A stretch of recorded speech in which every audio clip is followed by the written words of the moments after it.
Yo estoy prestando unos primeros auxilios a una persona que nos ha demandado la atención por una agresión policial.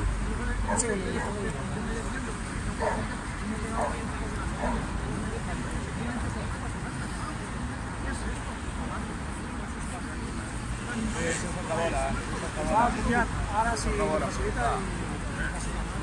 ¿Me quiere dejar la dirección y teléfono de aquí? ¿Dónde vive usted? No. Aquí? No me lo dejo. Mi dirección y mi empadronamiento es la que porta mi DNI. Perfecto. ¿Teléfono? No tengo teléfono.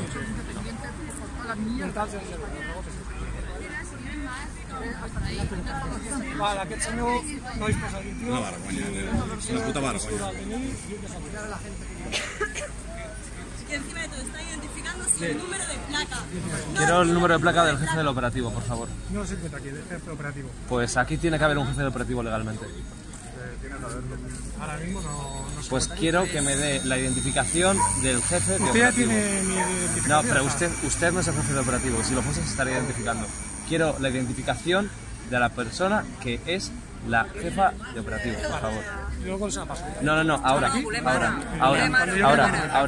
Debería tener igual que tenía. Sí, pero es que... ¿Sí? Ojalá. Vale, porque... Venga, caballero. ¿Por qué? ¿Por qué no te convocar? Vingui,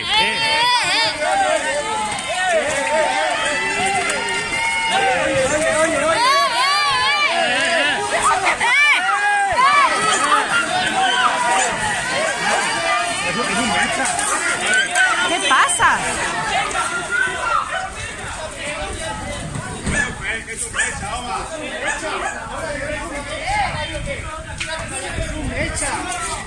es un mecha, hombre.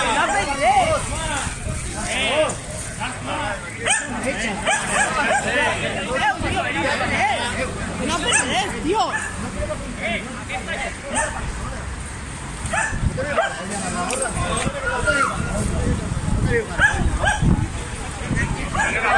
Venga, va. Enrere, va, sisplau. Senyora, enrere, sisplau. No ha fet res aquest noi, no ha fet res. Per què se l'emporten? El marinat és un metge. Enrere, sisplau. És un